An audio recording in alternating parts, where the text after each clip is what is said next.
Hello automators, thanks for tuning in again. If you're trying to choose a smart home protocol, I have ZigBee versus Z-Wave all lined up and ready to go for you. So today we're going to go through 9 different comparisons between ZigBee and Z-Wave and give you basically by the end of this video a really good understanding of the differences and how you can go ahead and apply this to your home and your smart home. Let's start with some of the similarities between these two. So both Z-Wave and ZigBee are low power. They're intended to utilize very little power, low latency or low delay, and relatively low bandwidth as compared to something like Wi-Fi in your home.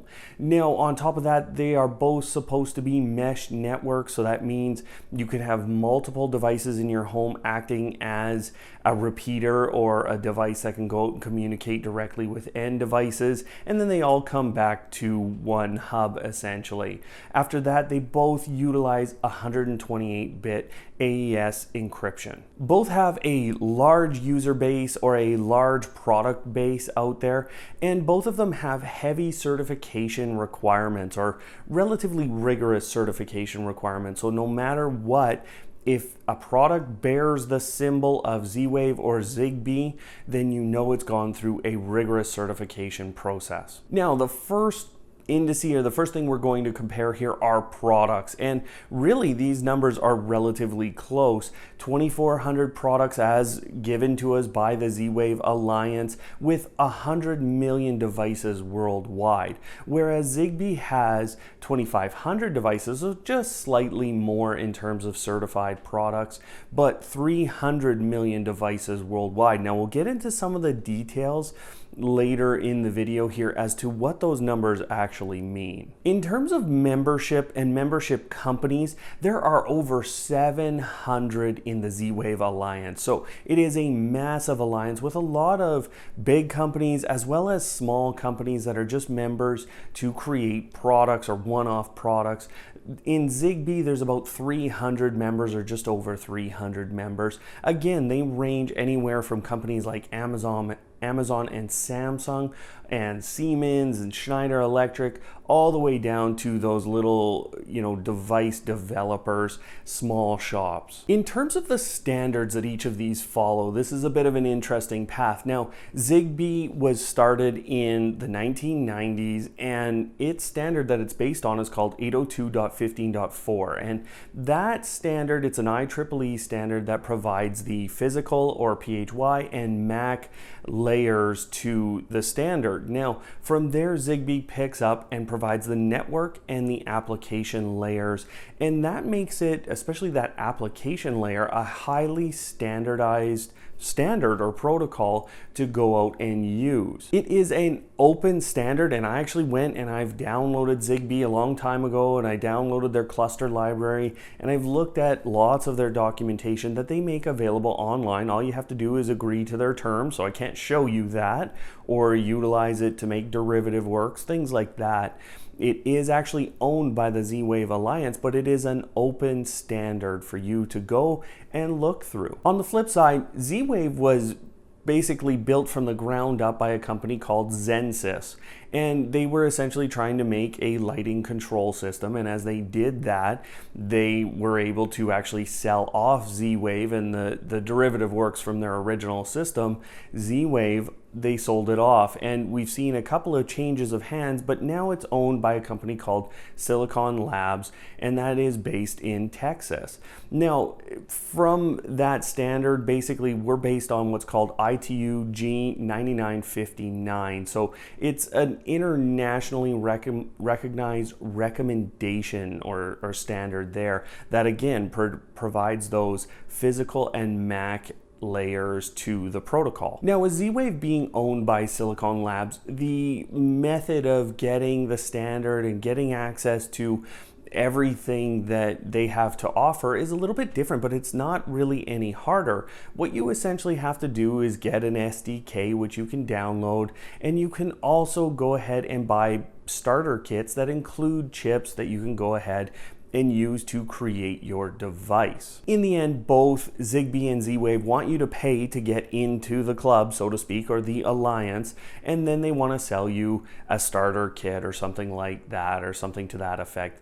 The difference being that it was much easier to go out and find ZigBee standard over Z-Wave. It was a little more difficult, but the Z-Wave tools, what I'll say is they are much easier for a developer to go out and start programming because it is highly standardized to a specific chipset. Frequency is an interesting discussion, and we're talking about carrier frequency. So this is basically the frequency that your signals are carried on. So ones and zeros are carried on the different frequencies that are utilized. Now, when I say different frequencies for Z-Wave, there are a lot, and it's different all over the world. In general, it ranges from an 800 to 950 megahertz range, and that is a licensed range in most countries, or in all countries actually, I think. And what that means is it is specifically licensed for Z-Wave in these countries. Now, the flip side of this is how ZigBee does it, which is basically at the 2.4 gigahertz, which is called the ISM, and it is unlicensed. It's an unlicensed band, and you will find your Wi-Fi working on that same frequency. Now, there are good and bad about both of these systems. For Z-Wave, the real benefit to what they're doing is low interference, and you're not interfering with things like your in-home Wi-Fi. So this is highly beneficial for a lot of people. Now, on the flip side, what their issue really is one device in Canada and the US here will not work because of that, the frequency changes that we see all over the world. It won't work in Australia, it won't work in China, it won't work in Europe. So we have these differences in frequencies all over the world that breaks down, and this is a little precursor for you to later in the video, breaks down those number of products that are available to you as a consumer. We talked about ZigBee being at that 2.4 gigahertz. They also have a couple of lower ranges for in that 800 to 900 range, and that allows them to run at lower data rates, and that's a real positive for them. But in general, they run at that 2.4 gigahertz, which is utilized all over the place, and especially in our homes for Wi-Fi. Now, what I'll say is most hubs allow you to manage the channel that you're on, because there are multiple channels in that 2.4 gigahertz band, and so you do have to do a little bit of management with ZigBee, and you want to ensure that both your router and your ZigBee hub has the capability of adjusting the channel it's on. If you're in a highly congested apartment, what I'll say is that in general, you might start to run into issues with your 2 or 3 neighbors that are around you with that 2.4 gigahertz band. You might have to play a little to make sure you're not having interference. Now, the same can be said for Z-Wave. If multiple people in your apartment building had Z-Wave devices, you could be running into interference, but in general, what I'll say is ZigBee and Wi-Fi, in my home and in other installations that I've seen, have rarely interfered with each other, especially when you have that ability to modify which channel is being used. The same holds true for most Z-Wave installations. You're not going to find a lot of interference. The biggest thing you're going to find interference from for both of these things is metal enclosures or heavy materials. That is what is going to affect you. And that brings me to the range discussion. In general, it is accepted that Z-Wave is 2 to 3 times further in terms of distance, and that's kind of where I'll leave it. You get these numbers out there of 100 feet for Z-Wave and 35 for ZigBee, but it really is dependent on the materials you have in your home, what you're trying to broadcast through, or basically have the signals travel through. We talked a little bit about data rates, and in general, ZigBee is accepted to be higher, 2.5 times higher actually. There are lower data rates, as we've talked about with ZigBee, and there's lower data rates that you can get out of some Z-Wave devices, but in general, the low power capability or the low power utilization of both of these standards leaves them relatively slow compared to, like we talked about, Wi-Fi. So in general, what you'll find is Z-Wave devices are communicating at 100 kilobits per second, whereas ZigBee is communicating at 250 kilobits per second, again with those options to reduce. Now, what I'll say about data rates is that in general, you're not going to know the differential in your smart home. Most Z-Wave devices are not having to communicate often enough to fill up 100 kilobit per second bandwidth or rate there. And ZigBee's definitely not in a lot of cases at 250. In the future, I will personally say that I could see the upper limits of both of those standards eventually being hit. Obviously, Z-Wave would be hit first because it is the lower one, but in general today you're not going to notice a difference. There is a limitation in terms of number of devices that you can put on both of these networks, and Z-Wave, without modification and additional hubs and things that allow you to add more devices, its network has a maximum of 232 devices. And today, again, not a problem. You could see in the future that upper limit becoming a problem, and so Z-Wave might have to do something with their standard, or they might have to just make it a little bit easier for the average user to go and create the ability to add more devices onto the network. Now, on the flip side, ZigBee has an upper limit of what they say is 65,000, but in general, they have no limitation to the size of their network. You will hit that bandwidth or that data rate restriction well before you ever hit 65,000 devices. Let's talk about cost, where the rubber really hits the road for you as a consumer. And what I'll say is, in general, the hubs and the repeaters that you will need for these systems, they're the same because lots of hubs are dual standard or dual protocol. So they can talk both Z-Wave and ZigBee, and therefore the cost of the hubs and repeaters is really the same.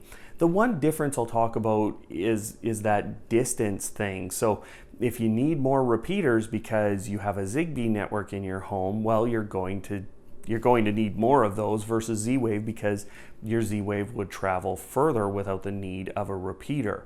Now, what I'll say about that is really simple devices that are plugged in can be ZigBee repeaters, and a really good example of that is a Samsung SmartThings power outlet or smart outlet that is a ZigBee repeater. That's a $30 adder, and you're likely to want outlets in your home anyways. Now let's go through the gambit a little bit in terms of devices and the comparison of products. Now, what I did here is really I went to Amazon, I looked through the first page, and what came up on that first page. You can do a really exhaustive cost comparison if you like, and again, you can find sales at certain sites, and you could do a lot here, but in general, the standard prices are what we're talking about from Amazon within the first couple of pages. So for a motion sensor, in general, you can find a $20 ZigBee motion sensor, whereas it will raise $5 to $10 on the Z-Wave side.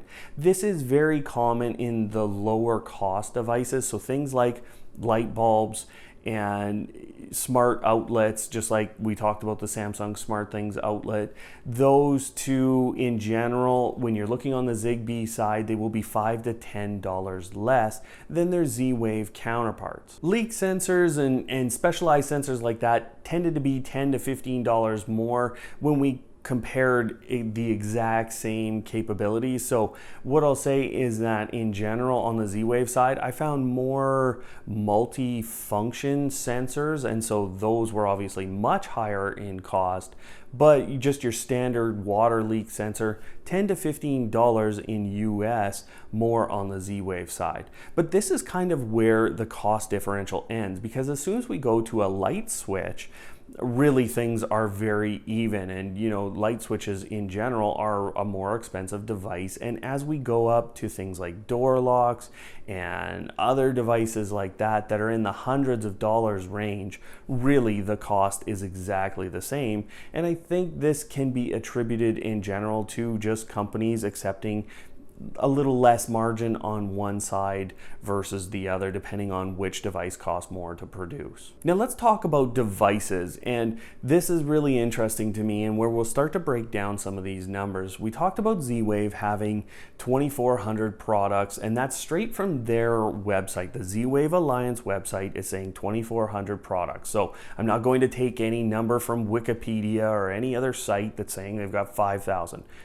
2,400. Now, from there, if you start to break down by region, because remember we talked about the frequency being different by region, you get about 1,200 in North America and 1,000 in Europe, 130 in Australia, and the rest of the world, not a lot. It's very few and far in between. So it really depends where you are, but you can see in a best case here in North America, you're at about 1,200 devices, so you've lost about half. Now from there, and this is from that 2,400 product mark, you lose about 900 in lighting, light bulbs, light switches, and power outlets. You lose about 900, and that's actually exactly the same to what ZigBee loses from their 2,500 as well. So really that's the same sort of numbers there, but that leaves you, you know, a roundabout number of 400 to 500 kind of different devices in Z-Wave here in North America, and really similar numbers in Europe. What's interesting about the products to me from Z-Wave is I'm able to find a much higher range of devices. And what I mean by that is I can find a lot more kind of DIY type of stuff. I can find things like motor drivers. I can find things like remotes that aren't just remotes for your TV, they're remotes for everything Z-Wave. And you know, you're finding different devices like this, and one of the best examples is I actually reached out to ATEC, I think is what they're called, or AOTech, and they had a smart home energy monitor system. It's basically a couple of CT clamps that you can attach to your home's main, or just put them around your home's main two-phase power here in North America, and go ahead and get readings from a Z-Wave device on your full home use. Now, again, I reached out to them. Hopefully we'll see the product here on the channel, but those types of devices weren't really something that I was finding residentially or home user available on the ZigBee side. And that's what I mean by the range of devices were really diverse.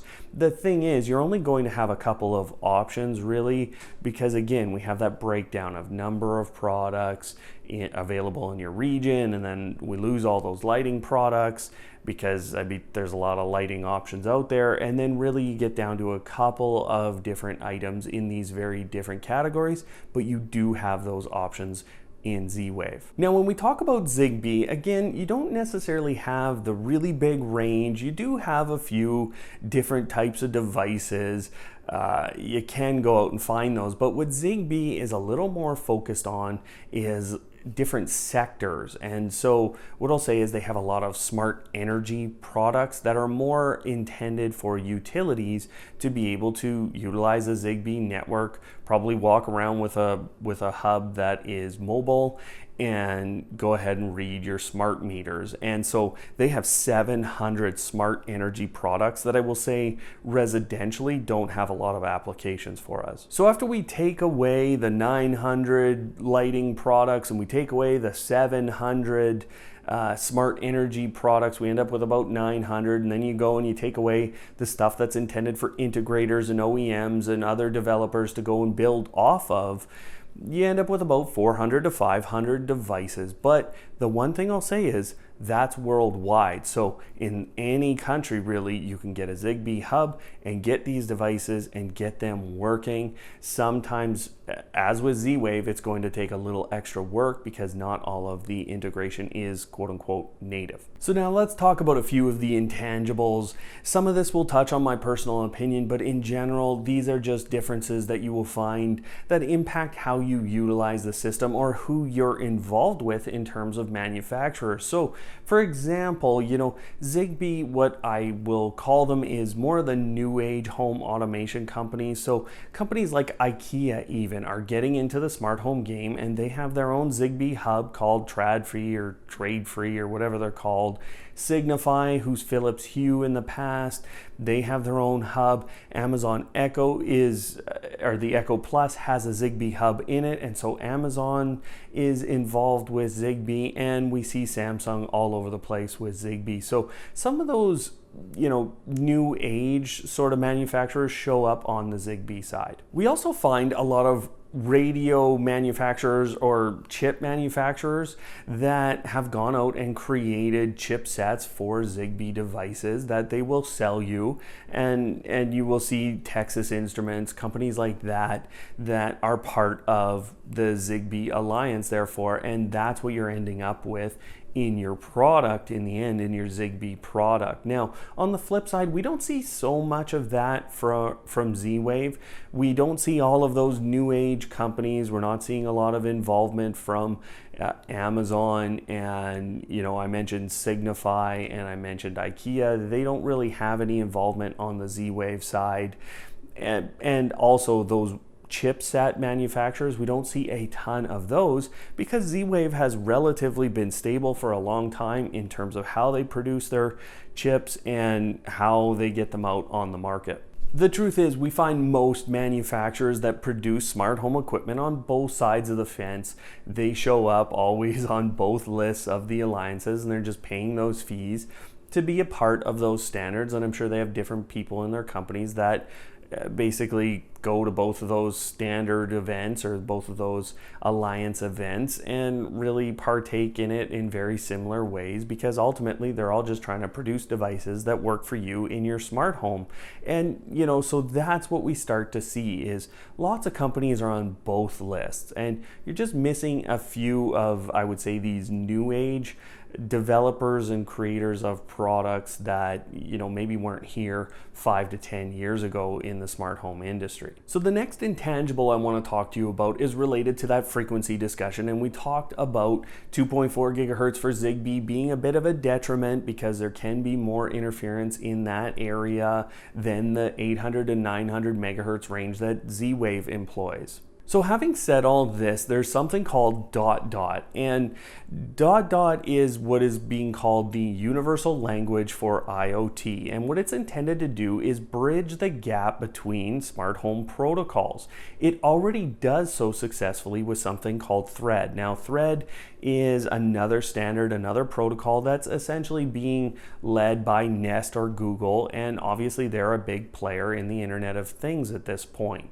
Now, Thread has some great benefits to it, and we talk about that here on the channel, and we have some videos about that already here on the channel. But the ability for the mature platform ZigBee to connect with a new platform in Thread, or a relatively newer platform in Thread, and then have those devices be interoperable or integratable essentially, is very, very powerful. It also means that over time, the certification processes for these two different protocols can be driven together. So you will have manufacturers that can go out and basically be Thread certified, they can be ZigBee certified, because Thread is also based on that 802.15.4. So really, the differential is that network layer between ZigBee and Thread. So this is really, really powerful stuff in terms of combining their systems together and really combining their collective power together. So, the other thing that I like about this is, and there's a statement right on the website that I'm going to read here in a second, but it is really an open approach to the Internet of Things. This is not closed at all, because really this is ZigBee partnering with another protocol that has some benefits to it that maybe they can't match. So this is really open and positive, I think, for our community, and it will start to remove some of the issues of not being able to operate the two systems together. So I have to read this directly, but here's what the CEO for the ZigBee Alliance actually said. DotDot represents the next chapter in the ZigBee's Alliance continued commitment to create and evolve open standards for the smart networks in our homes, businesses, and neighborhoods. So really, he's saying we're opening this up. We want to work, we want to partner with Thread specifically right now, but I think in the future they will try and partner with many other standards and protocols and manufacturers. Now really, in the end, both of these systems, Z-Wave and ZigBee, have incredible ecosystems behind them.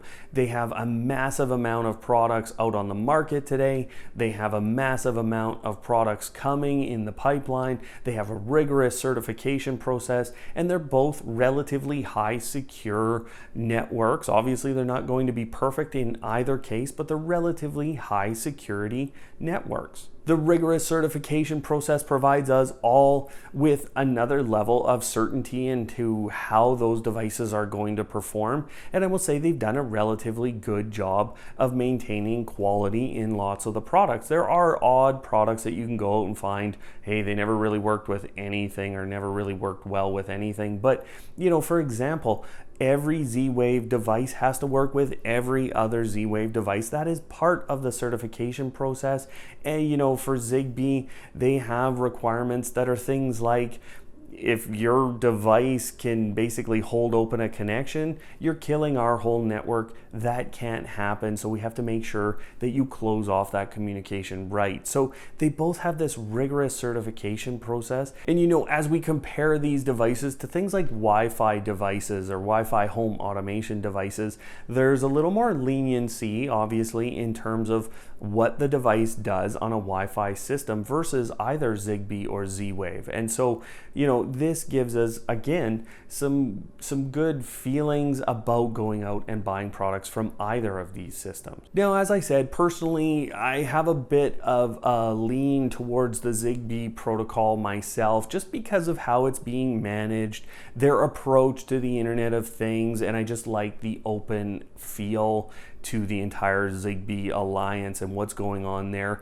especially as it relates to Thread, which I do think personally is a very important standard and system that is coming here in home automation. So I like their approach personally, but otherwise, both of these systems can provide a lot in your home today. So guys, really in the end, you can go out and you can get a hub that has both Z-Wave and ZigBee capability on it. And I think for today, that is a good way to go about it. And the reason I say that is because you can still pick a platform in the future. You'll have access to both, and you should be able to pick essentially when you adjust. So if you have a ZigBee device that essentially becomes unusable, you could pick a Z-Wave device or maybe a Thread device in the future if that kind of path continues where those come together more and more. So you start to have options with a dual standard hub, and I think ultimately that's the best option for most people right now. Choosing their products after that becomes something that you can do per device. Guys, I want to tell you, this is the kind of information that you're going to see over on my Patreon page. This is the kind of stuff that I give those patrons. They also have direct access to be messaging me, and I do get back to them on all of their requests. I've even created videos specifically for my patrons over there with their questions. So when they ask a question that I'm struggling with to answer or struggling to answer, I go ahead and I answer that in video form for them, because sometimes this is just a better medium than a written document or just a message. So the link is down below in the description. Please have a look, go head over to Patreon, see some of the people that are already involved. They're right here now for you on the screen, and it's a great community that is growing every day.